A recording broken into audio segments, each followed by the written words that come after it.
Hello, I hope you're all well. My name is Ellie Ray. My creative practice focuses on visual storytelling based on my long-held love of comic books. Here I'm showing you a Raven comic I have on display in my room since the character is one of my biggest inspirations, alongside pieces of my own original characters you see often in my work. Not all of my work is comic related or consistent as to medium or content matter, but they do have a consistent mood and style. I was brought into the world of comics by the animated shows based off of them, and my style as a beginning artist was highly influenced by that.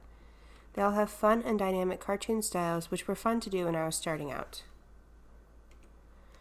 Normally, I wouldn't consider this relevant to my current work, especially the assignments I've done in school, but my roommate says she can still see those art styles present in my pieces.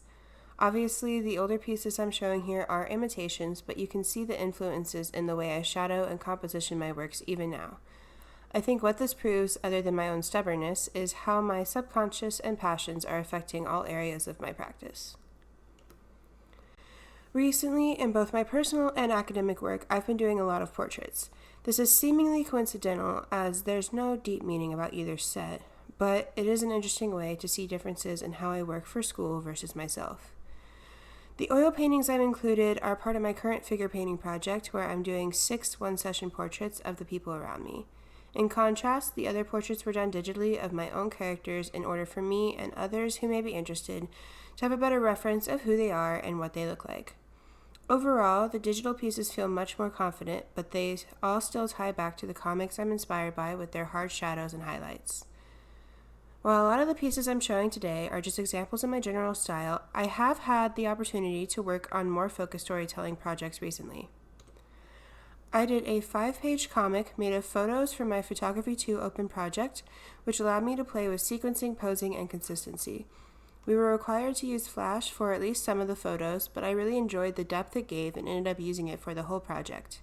It was a really rewarding project for me because it let me play with a passion of mine without the pressure of making perfect drawings, and because I decided to simply focus on the process of creating, I also didn't have to worry about setting up dialogue. And just for fun here at the end, I added in a slide of the work I did before that project. A project like that requires a lot of planning out ahead of time, and I find that the layouts are just as interesting and rewarding as the final project. It shows the thought process behind the piece in a very raw form, and along with the sketches is arguably where you see the most work. And for the future, I hope to become more proficient and confident in order to better tell my stories, because no matter how much I prepare, the story won't just tell itself. Thank you for listening.